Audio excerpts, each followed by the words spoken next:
ভালো সরকারটা কি আসবে? আপনি চক্ষু বন্ধ করে কল্পনা করেন, এক ইউনূস সাহেব যদি এখানে না থাকে এখন, বাকি উপদেষ্টারা আধা ঘন্টার মধ্যে দেশ ছেড়ে পালাবে। অর্থাৎ ইউনূস সাহেব একটা হেভি ওয়েট। ইউনূস সাহেব হলো পৃথিবীতে একজন জাদ্রের লোক।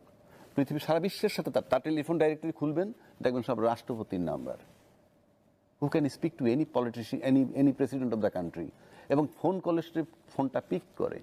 আর ইউনূস সাহেব যদি কারো কিছু বলতে হয়, কোনো দেশের রাষ্ট্রপতি বা সরকার প্রধান কিছু বলতে চায়, তাহলে তৃতীয় অন্যান্য দেশের সাথে আলাপ করতে হয়। ইউনূস সাহেবের কাছে আসতে পারতেছে না। এই জায়গাটায় আমরা আছি।